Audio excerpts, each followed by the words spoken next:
Unang-una, ang mga local governments natin hindi pwedeng maging kampante at patulog-tulog dahil nagiging convenient excuse na hindi ko alam yung nangyayari. Katulad sa Porac na almost 1,000 yung dayuhan na nagtatrabaho doon. Pasok-labas, pasok-labas.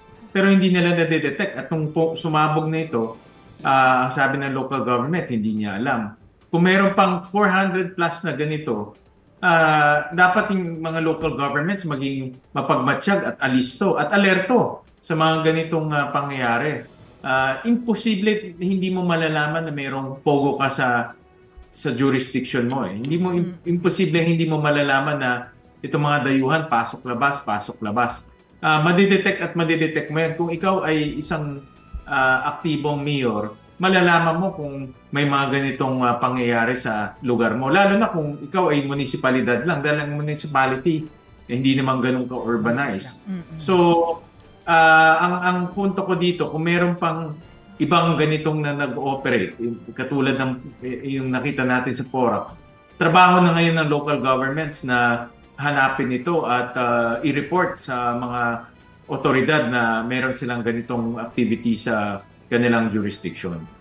How about yung PAGCOR, sir? Yung PAGCOR, talagang nila ito, responsibilidad nila ito. Importante na nagre-regulate sila. Ang nangyari kasi ngayon, yung PAGCOR, dual personality, may operation at may regulation.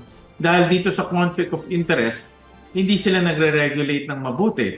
At nakita nga natin dun sa case ng Banban na mayroong 24/7 na PAGCOR personnel doon pero nakalusot pa rin sa kanila yung operation sa Banban. Kung ikaw ay aktibong regulator, dapat hindi makakalusot to sa'yo dahil may tao ka na nga doon. 24/7 nandoon natutulog, doon nagigising, pero nakalusot pa rin sa'yo halos 800 na mga illegal workers sa loob ng Banban Pogo Hub.